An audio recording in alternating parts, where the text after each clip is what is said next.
روز بخیر. شعله گلخوجه هستم با تازه‌ترین خبر و گزارش‌های تاجیکستان و جهان از روز دوشنبه 19 ایونی سال 2017. امروز در برنامه در نزد یک مسجد لندن راننده ماشینش را به طرف مسلمانان روانه کرده حداقل یک نفر را به هلاکت رساند. پژوهشگران میگویند مردم تاجیک تا هنوز سبقهای جنگ شهروندی را فراموش نکردند. با فکر من مردم تاجیکستان یکی از سیاستگریزترین مردم در جهان شدند. و زنان تاجیک منتظر بازگشت شوهران از مهاجرت نشده به فتح کسب‌های مردانه روی آوردند. زنها برابر مرد شدند. حقوقشان برابر شدند. زنها امروز برآمدند از خانه.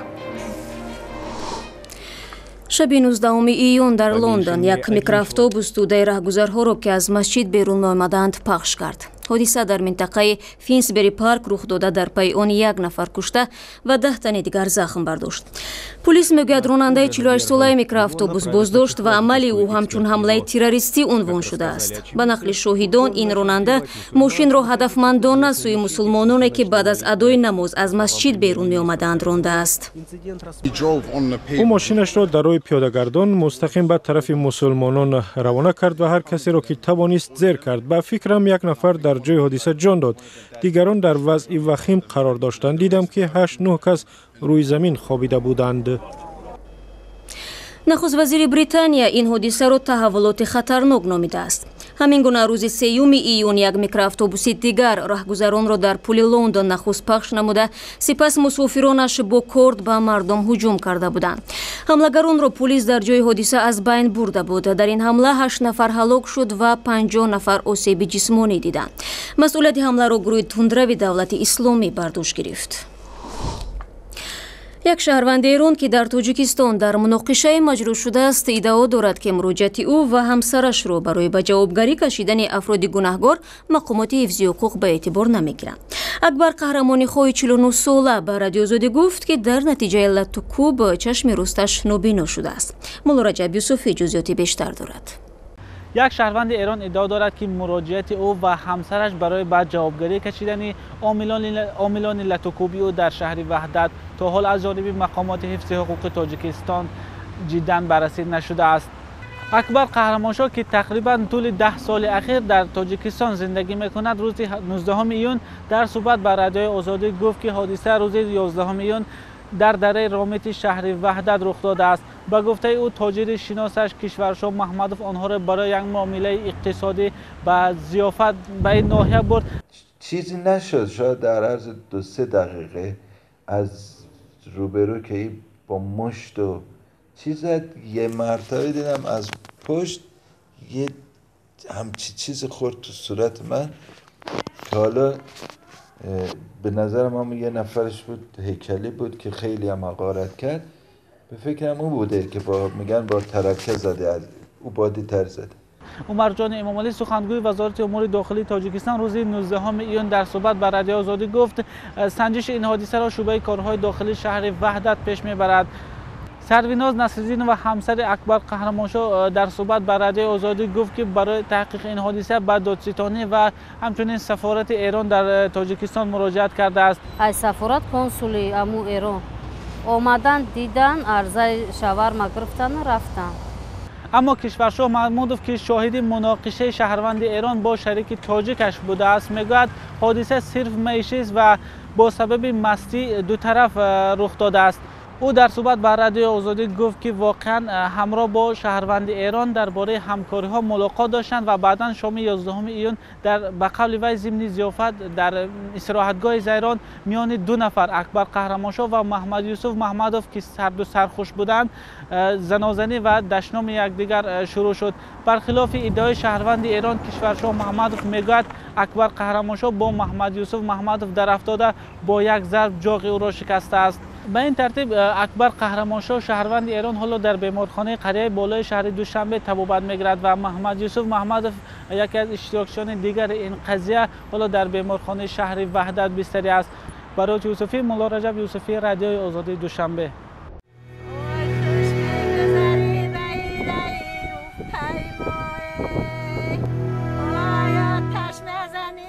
روز هیچ که فراموش کردن نمیتونم. بچه ما کشتن، شما کشتن، اکا ما کشتن، بچه اکا ما کشتن، سو فراموشیه. خیلی تصویر می‌رازیدیم، خیلی خودمون رو با کوال نگرفتیم و در پری می‌دودیم که خیلی قفمون رو می‌سل بردم زویم. روی ما پیشن بخورم. سه بچه که نیست صابی باشه مادر می‌سوزه بچه.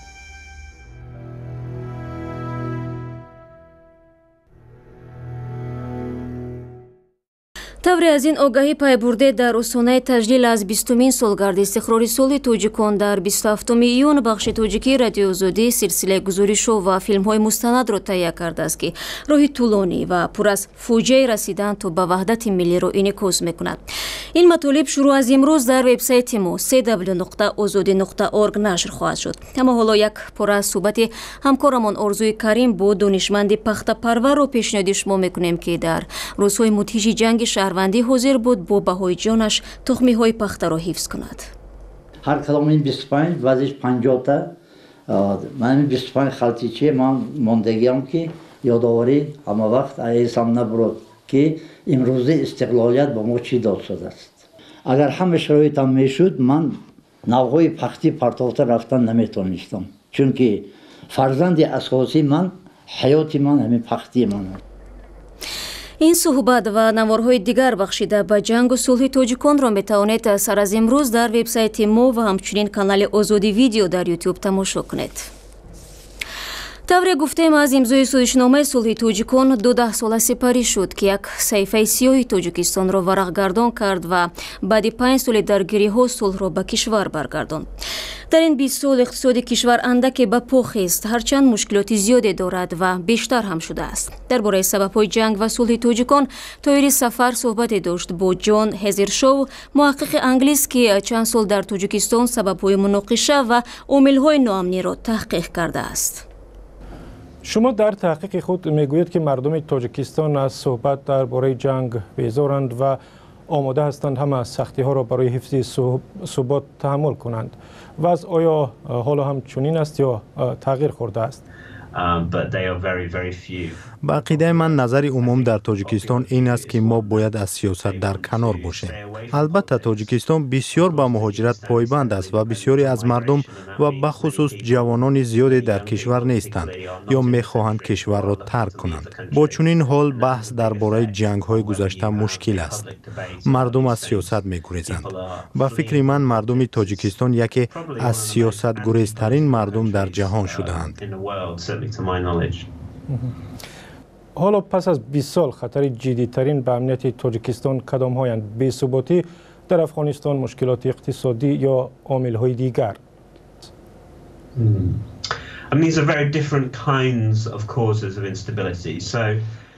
омилҳои гуногуни ноамнӣ вуҷуд дорад. солҳои тӯлонӣ аз замони ба даст овардани истиқлол дар тоҷикистон мегуфтанд ки афғонистон шояд сабаби бесуботӣ бишавад, вале муддати тӯлонӣ ки ин ба воқеият табдил наёфт. албатта афғонистон хатари амниятӣ аст. шумо вақте як ҳамсояе доред ки ҷанги дохилии дарозе дорад, албатта хатар аст.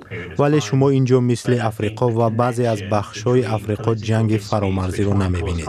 ман воқеан аз он ҷо хатари ҷиддиеро намебинам, ба шарте ки дар афғонистон ҷанги васеъ миқёсе сурат нагирад. бахусус ҷангҳои шадид дар шимоли афғонистон ки сабаби буҳрони паноҳандагон шаванд. омилҳои ноамнӣ вуҷуд доранд ки дар дарозмуддат ба амнияти тоҷикистон таъсир мегузоранд. иқтисод дуруст мудирият намешавад, вазъи пули миллӣ ва бонкҳо фавқулода бад аст. дар ояндаи дарозмуддат чунин вазъ метавонад сабаби бесуботӣ шавад, вале барои он низ бояд нерӯҳои мухолиф вуҷуд дошта бошанд ки зиддият нишон бидиҳанд. вале мо аломате аз ин намебинем ва ман ошкор мегӯям касе интизор надорад ки дар тоҷикистон дар оянда мухолифатҳо ба вуҷуд биёянд.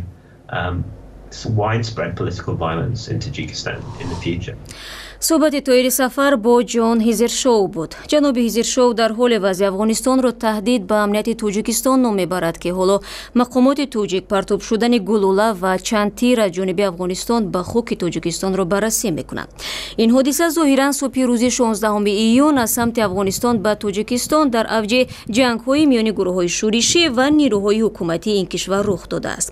гулӯлае ки аз самти Афғонистон партоб шудааст дар пахтазори наздик ба деҳаи 20 солаги истиқлолияти Тоҷикистон собиқ пушқоқи ноҳияи Фархор афтод. дар ин лаҳзаҳо сокинони деҳ дар пахтазор буданд. соатҳои 8:30 қариби 9 ё 10 буд. поинда аз 300 метр борда 3 духтарак кор мекард. ҳамҷа ки метаркад чанг хок мехезад духтарако мегирифтанд ӯ лавичи бор мераванд. метарсанд.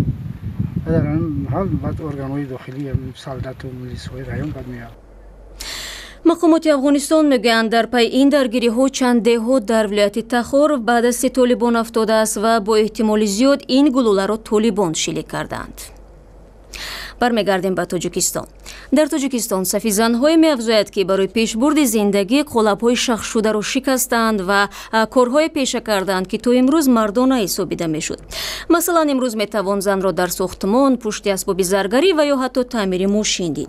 ҷомеашиносон мегӯянд ки солҳои ахир бекорӣ ва сахтиҳои рӯзгор занонро маҷбур кардааст новобаста аз он ки кор мардона ё занона аст иҷрои онро ба уҳда бигиранд. бархе аз ин занон дар суҳбат ба ҳамкоронамон гуфтанд дар сурати зарурат зан метавонад кореро анҷом бидиҳад ки шояд барои як мард мушкил бошад. ёсуман азизова мепиндорад чилҳунар на танҳо барои мард ҳамчунин барои зан ҳам кам аст.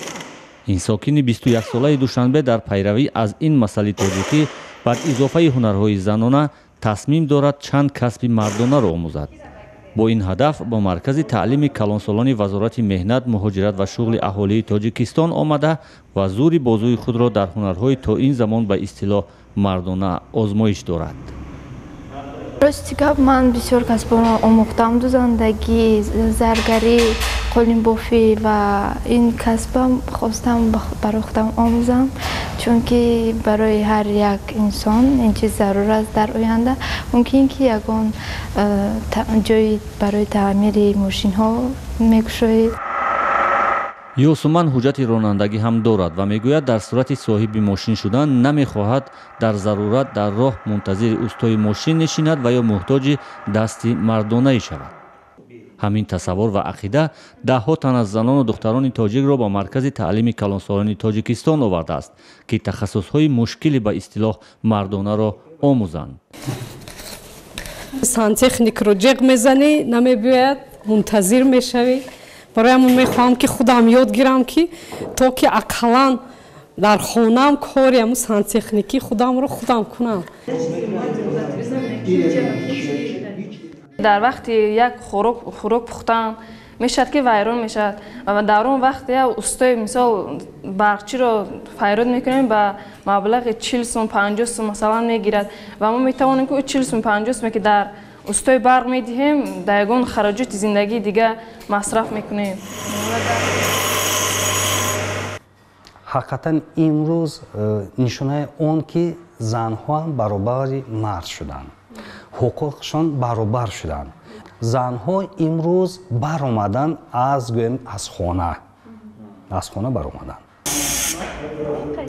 дар тӯли 5 моҳи соли ҷорӣ ҳудуди 25 нафар занҳо барои омӯзиши касбҳои мардона ба маркази таълими калонсолони Тоҷикистон муроҷиат карданд.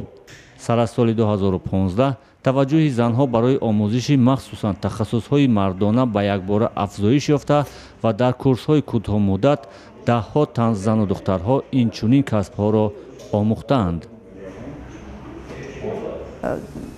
ман фикр мекунам ки яъне рӯ овардани занҳо ба ҳамин касбҳое ки барои мардҳо муҳим ҳастанд ба фикри ман ин ҳамин тақозои замон аст, яъне пешравии ҷамъият, талабот ба ҳамин вай ки ниёз мешавад бигзор ҳамин занҳо ҳам ҳамин чизро аз худ кунанд. дар ҷомеаи суннатии Тоҷикистон занҳо маъмулан хонанишин ва муваззаф ба тарбияи фарзандон ҳастанд.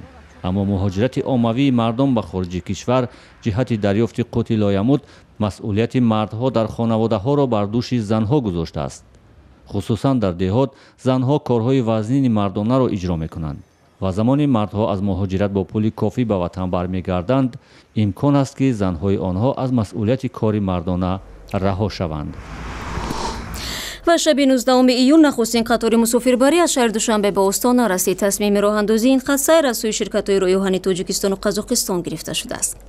Хабару гузоришҳои Тоҷикистону ҷаҳон аз дурбини Радио Озодӣ буд. Ахбори аз ин бештар дар сомонаи cw.ozodi.org гузошта шудааст. Озоди видео YouTube канали махсуси мост ки наворҳои диданиро пешниҳоди шумо азизон мекунад. ҷаҳони сипос аз ҳамроҳӣ. Рӯзи хуш ва худо нигаҳдори ҳар яки шумо.